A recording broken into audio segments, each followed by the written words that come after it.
Now, the national coordinator of the African Continental Free Trade Agreement, Dr. Farid Arthur, has disclosed that AFCFTA is working with other stakeholders to create a framework to reduce the many barriers across the country to aid the free movement for business. He said one of the national policy framework talks of trade facilitation, and that component looks at the removal of non-tariff barriers to address the issues of these numerous barriers.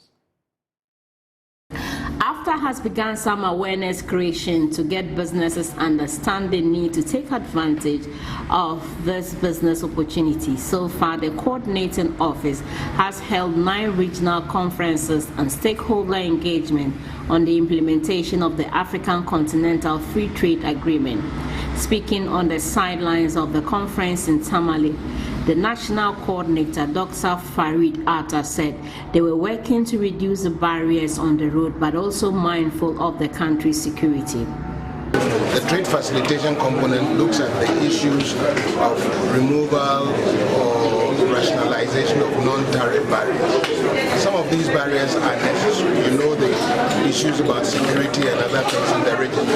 But some of them obviously can be managed.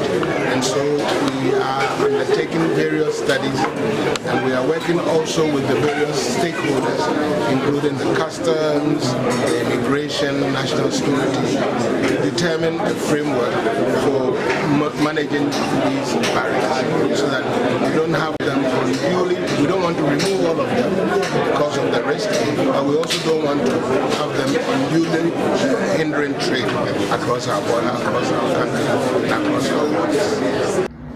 He said the northern region has an advantage when it comes to agro-processing. Agro-processing is a strong area for the northern region. Already we know the production of rice and other things. Here is a good base.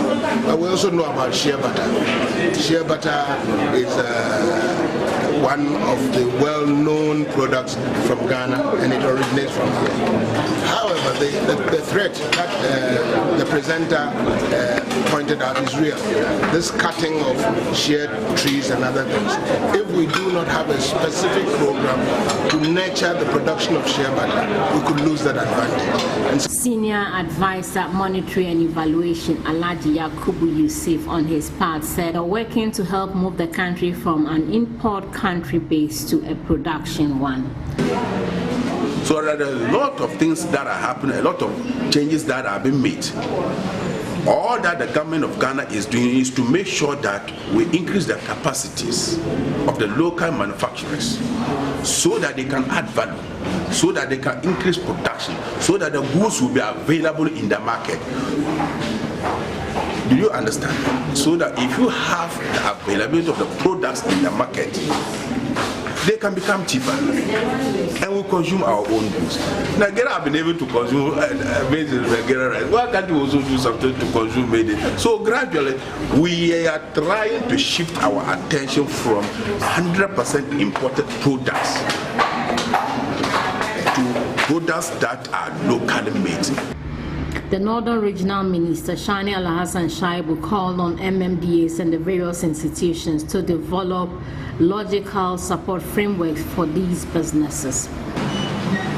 I urge you, in this respect, to deliberate on the issues before you with a strategic focus on coming up with actionable recommendations that will derive the development of micro, small and medium enterprises across the northern regions, taking into consideration our natural endowments. I also call on MMDs and other institutions to put in place the needed institutional and logistical support frameworks to ensure that we collectively reap the full benefits from the implementation of the AFCFTA area agreement.